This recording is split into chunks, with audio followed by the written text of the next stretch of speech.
Dootha media, power of news. నమస్తే, welcome to Dootha media. నేను Pawan. BRS chief మాజీ సీఎం కేసీఆర్కు 2 వారాల క్రితం లేఖ రాశానని ఎమ్మెల్సీ కవిత అంగీకరించారు. అమెరికా పర్యటన ముగించుకొని శంషాబాద్ ఎయిర్పోర్టుకు చేరుకున్న కవిత మీడియాతో మాట్లాడుతూ లేఖ రాసింది వాస్తవమే, కానీ అంతర్గతంగా రాసిన లేఖ బయటకు ఎలా వచ్చిందో తేలాలన్నారు. పార్టీలోని ఎవరు కుట్ర చేసి తన లేఖను లీక్ చేశారని ఆమె మండిపడ్డారు. మా నాయకుడు కేసీఆర్ దేవుడు, కానీ ఆయన పక్కన కొన్ని దయ్యాలు ఉన్నాయి. కేసీఆర్ గారి చుట్టూ కొన్ని దయ్యాలు ఉన్నాయి. వాళ్ళ వల్ల చాలా నష్టం జరుగుతున్నది. అవి ఆయన్ను తప్పుదోవ పట్టిస్తున్నాయని కవిత సంచలన ఆరోపణలు గుప్పించారు. కోవట్టులను పక్కకు తప్పిస్తేనే పార్టీకి మనుగడ ఉంటుందని కవిత హితవు పలికారు. అయితే ఎమ్మెల్సీ కవిత వ్యాఖ్యలపై ప్రభుత్వ విప్ ఆది శ్రీనివాస్ స్పందించారు. కేసీఆర్ దేవుడైతే దయ్యం ఎవరు కవిత గారు? కేసీఆర్ పక్కనున్న కోవట్టులు ఎవరు అంటూ ప్రశ్నించారు.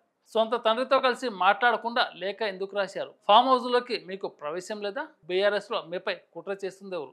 మీ లేఖ లీక్ చేసింది ఎవరు? బీఆర్ఎస్ వర్కింగ్ ప్రెసిడెంట్ కేటీఆర్ గురించి ఎందుకు మాట్లాడలేదు?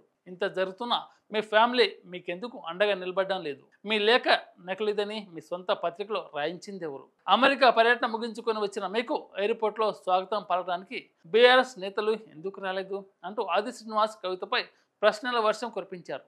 ఇక మరోవైపు సోషల్ వేదికలో ప్రధాన మీడియాలోనూ కవిత వ్యాఖ్యలపై జోరుగా చర్చలు జరుగుతున్నాయి. కవిత చెప్పిన దయ్యాలు ఎవరు? ఆమె వ్యాఖ్యలు కుటుంబ సభ్యుల గురించేనా లేక బయట వ్యక్తుల గురించా అంటూ రాజకీయ విశ్లేషకులు జుట్టు పెక్కుంటున్నారు.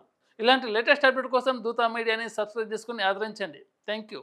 హాయ్ అండి, నేను మీ ఆర్జే శేఖర్ భాష. Like, share and subscribe to Dootha media. For more updates please subscribe Dootha media.